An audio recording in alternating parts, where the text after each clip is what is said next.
students, I am Praveen Tripathi once again welcoming you in the second session of our computer subject, and this will be your second session of our chapter first, which is about the networking. Okay, so far we have understood what is networking and we have done the part first of this chapter. So just take a very quick recap what we have done in the previous session. We have understood what is computer network, that a computer network is an interconnected computer systems that works together, and we have understood the components of a computer network, which were the sender, receiver, message transmission medium, and the protocols. And we have understood the advantages of networking. Yes, it has many advantages, just like we are studying through the wireless medium by using the YouTube links, Zoom, etc. And by using the networking we can just share the resources. हम resources share कर सकते हैं, and hardware resources हो चाहे software resources हो, तो networking के बहुत सारे advantages हैं. फिर हमने देखा था कि एप्लीकेशंस ऑफ नेटवर्किंग क्या है, कि आखिर नेटवर्किंग यूज कहाँ आती है. तो आई थिंक ये हर एस्पेक्ट में यूज आ रही है, चाहे हम इंटरनेट की बात कर लें, चाहे हम वायर्ड नेटवर्किंग की बात कर लें. It is being applied in the every aspect of our life. And then we have understood, don't understood, but yet yes, we have looked at what are the types of computer network. So there are basically three types of computer network mainly, but now it has introduced the four type of computer network, which is the PAN, LAN, WAN, and MAN. Okay, so now we will discuss this kind of computer network in detail. So today's topic is types of computer network, and we will study about PAN, LAN, MAN, and WAN in detail.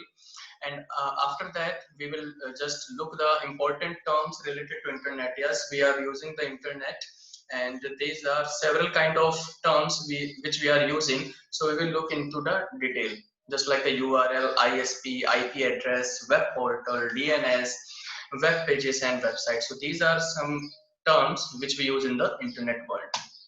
Okay, so starting from the very first topic, which is the PAN. PAN means the personal area network. Its full form is personal area network. तो students इसकी full form तुमने देख ली, personal area network. इसकी full form से हमें पता चल सकता है कि ये वर्क कैसे करता है एंड व्हाट इट्स रेंज, इसकी रेंज क्या हो सकती है ना. तो this type of network is used to provide connectivity to devices like printer, scanner, cell phones, tablet. Just forget the definition and look the picture only, है ना. यहाँ पर आप एक लैपटॉप देख सकते हैं, जिसने लैपटॉप ने सेल फोन को, एक और लैपटॉप को, माउस को, प्रिंटर को, हेडफोन को और एक स्मार्ट वॉच हम कह सकते हैं, या किसी एक और मॉनिटर को इसने कनेक्ट कर रखा है. तो ये एक कनेक्शन हुआ, ये भी एक टाइप का नेटवर्क हुआ, जिसकी रेंज क्या है 5 to 10 मीटर्स ही होती है. ये बहुत ही स्मॉल रेंज का होता है. इसका जो कवरेज एरिया होता है इस नेटवर्क का बहुत ही स्मॉल होता है.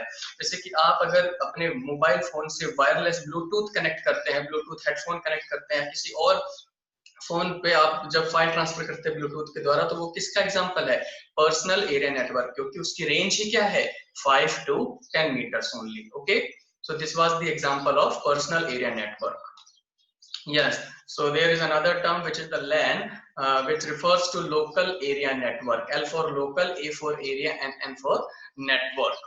So local area network क्या होता है कि ये टाइप का नेटवर्क जो है वो स्मॉल जियोग्राफिकल एरिया में स्प्रेड किया जाता है. जैसे कि हम अगर बात करें हमारे लयाल स्कूल की, तो हमारे लयाल स्कूल में भी लैन इंस्टॉल किया गया है, नेटवर्किंग की गई है, जिसके द्वारा आपके टीचर्स या मैं आपको पढ़ा रहा हूँ, because we have given the facility to just connect through the LAN network. Okay, LAN network के द्वारा हम कनेक्टेड हैं, सभी पीसीस को इंटरनेट मिलता है. तो हमने यहाँ एक बात समझी कि लैन जो है वो किसी एक स्मॉल जियोग्राफिकल एरिया, यानी एक छोटा सा जो भी जियोग्राफिकल एरिया होगा वहां पर वर्क कर सकता है. जैसे कि कोई एक रूम हो गया, कोई ऑफिस कैंपस हो गया, या बिल्डिंग कैंपस हो गया, या एक यूनिवर्सिटी होगी, कॉलेज हो गया, तो वहां पर जो हम इंटरनेट कनेक्शन देंगे या जो नेटवर्क कनेक्शन देंगे, तो वो किसका एग्जांपल होगा, लैन का, यानी लोकल एरिया नेटवर्क का. जैसे कि केवल एक ही बिल्डिंग में हमने नेटवर्क कनेक्शन दिया और एक सिंगल नेटवर्क को हम बहुत सारे जने यूज कर रहे हैं, अलग अलग रूम में यूज कर रहे हैं, तो वो किसका एग्जांपल है, LAN and local area network का. यानी कि all the computers in the LAN are connected through cables और वायरलेस लिंक. जरूरी नहीं है कि हम केवल केबल से ही लिंक कर सकते हैं, हम वायरलेस लिंक भी कर सकते हैं. जैसे कि मान लीजिए हमारे लयाल स्कूल में एक बड़ा सा मॉडेम लगा दिया गया आपके वायरलेस इंटरनेट का, या जियो गीगा फाइबर ले लिया गया, तो उसके बाद हम उसको केबल के द्वारा भी लिंक कर सकते हैं और वायरलेस लिंक के द्वारा भी हमारे सभी कंप्यूटर्स में इंटरनेट कनेक्शन आ सकता है। ठीक है, तो स्मॉल जियोग्राफिकल एरिया में कवर होता है लैन, तो इसकी जो रेंज हुई वो हाईएस्ट कितनी हो सकती है, 10 kilometre. Mark my point, highest. ठीक है, so this is about the LAN local area network. Now we will look about, just have a look how these network being connected. So here you can see a switch which is connecting the multiple computers to the internet, or we can say the network using the cables. यहाँ पर तो cable का example दिया गया है, कई बार हम wireless भी यूज करते हैं. So this is the about local area network. Now MAN. Man means metropolitan area network. Metropolitan का मीनिंग क्या हुआ, सिटी. ठीक है, तो ये लार्जर नेटवर्क है लैन के द्वारा. अगर हम लैन से कंपैरिजन करेंगे तो एक लार्जर नेटवर्क है जो एक पूरी सिटी को, आप केवल इस पिक्चर को देखेंगे, जो सिटी को कवर करता है. ठीक है, तो this communication medium used to connect the computers in MAN similar to the LAN. यानी ये लैन के सिमिलर ही है, बट इसकी रेंज बढ़ जाती है. क्या बढ़ जाती है, रेंज. जैसे कि आपकी जो डिश कनेक्शन है, जो पहले डिश वायर कनेक्शंस होते थे, तो क्या होता था कि पूरे सिटी में एक ही डिश की वायर मोस्टली यूज किए जाते थे. तो वो जो डिश कनेक्शन है जो आपके टेलीविजन में आते थे, तो वो किसका एग्जांपल है, मैन यानी मेट्रोपॉलिटन एरिया नेटवर्क. यहाँ इसकी रेंज क्या हो जाएगी, 10 to 50 किलोमीटर, यानी मिनिमम 10 है और हाईएस्ट 50 किलोमीटर है. Now we will look about the wide area network, that is being mostly used area network. Wide area network, इसके नाम से पता चल रहा है ये सबसे लार्जर जो टाइप ऑफ नेटवर्क है. ठीक है, सबसे लार्ज जियोग्राफिकल एरिया को कवर करता है. ये एक country, mark my point students, एक कंट्री या एक कॉन्टिनेंट को पूरे को कनेक्ट कर सकता है. जैसे कि मैं बात करूं, अगर एक पूरे एक इंडिया में अगर कोई नेटवर्क है, तो जैसे हम यूज करते हैं बीएसएनएल के टेलीफोन लाइंस, तो वो क्या एग्जांपल है, वैन. या हम सैटेलाइट जो नेटवर्क यूज करते हैं, सैटेलाइट नेटवर्क जो हम यूज करते हैं, वो किसका एग्जांपल है, वैन का, यानी वाइड एरिया नेटवर्क. सबसे बेस्ट एग्जांपल इसका रेलवे रिजर्वेशन, एयरलाइन रिजर्वेशन या एटीएम्स. देखिए एटीएम जो भी हम यूज करते हैं वो थ्रू आउट एक सेंटर जगह पर ही उसको ऑथराइज्ड किया गया है, लेकिन वो पूरे कंट्री वाइज हमें एक्सेस देता है, पूरे कंट्री वाइज हम इसको यूज कर सकते हैं, है ना. तो which is the example of वैन. अभी आप देखिए रेलवे रिजर्वेशन है, उसको कंट्रोल केवल एक ही जगह से किया जा रहा है. ठीक है, उसका जो मेन हेडक्वार्टर होगा वो एक जगह से, लेकिन वो पूरे देश में यानी पूरे इंडिया में, पूरे कंट्री में हमें रिजर्वेशन की सुविधा प्रोवाइड करता है.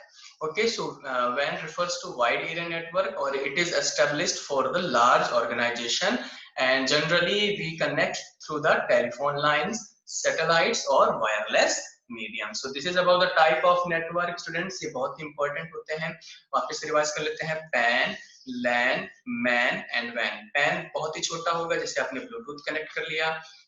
फिर लैन क्या होगा, किसी एक रूम या फिर हम कह लें किसी एक बिल्डिंग कैंपस में कनेक्ट करेगा, तो इसकी रेंज क्या हो जाएगी, 0 to 10 किलोमीटर. फिर हमने बात की मैन की. मैन क्या होता है, एक सिटी को कवर कर सकता है. डिश कनेक्शन की हमने बात की, इसका रेंज कहां से कहां तक हुआ, 10 to 50 kilometre. And last but not the least, वैन, वाइड एरिया नेटवर्क, जो एक पूरे कंट्री या कॉन्टिनेंट को कनेक्ट कर सकता है, और इसका जो रेंज है वो बहुत बड़ा रेंज है. Okay, so this is about the types of network. Have a look. This is the example of wide area network. It is connecting the offices, it is connecting the whole city, it is connecting the whole country.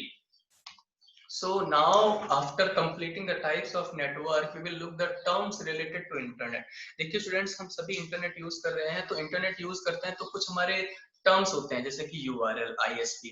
तो ये सब हम केवल बोलते हैं, लेकिन हमें इनका मीनिंग, एग्जैक्ट मीनिंग क्या है, ये how they work, we don't know. So we have to understand the terms related to internet. So what are the terms? URL, ISP, IP address, DNS, web page, website, web portal, etc. So let's get into the details. Okay, so our first term is URL. URL means Uniform Resource Locator. Okay, Uniform Resource Locator. Every resource on the internet. Resource का meaning क्या हुआ, चाहे वो text हो सकता है, चाहे कि वो वेब पेजेस हो सकता है, वेबसाइट हो सकती है, वीडियो हो सकता है, ऑडियो हो सकता है, कुछ भी रिसोर्स हो सकता है ना.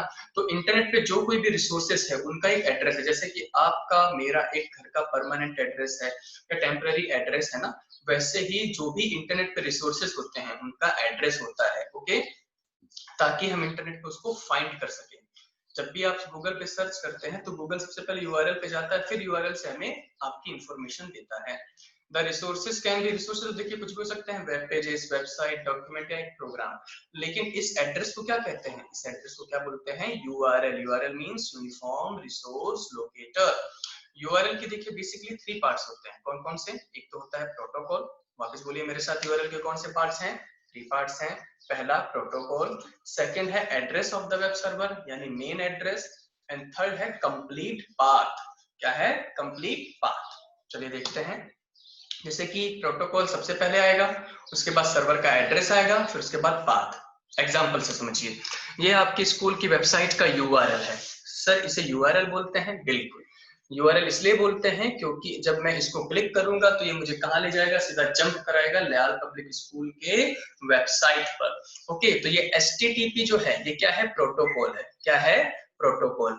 layalschool.com ये क्या है? सर्वर है, जो मेन सर्वर है। और फिर अबाउट अस, अबाउट अस क्या है? एक वेब पेज है जो कि वेब सर्वर पे इंस्टॉल्ड है। तो जैसे ही मैं इस पे क्लिक करूंगा ये लयाल पब्लिक स्कूल की वेबसाइट का अबाउट अस पेज ओपन कर देगा।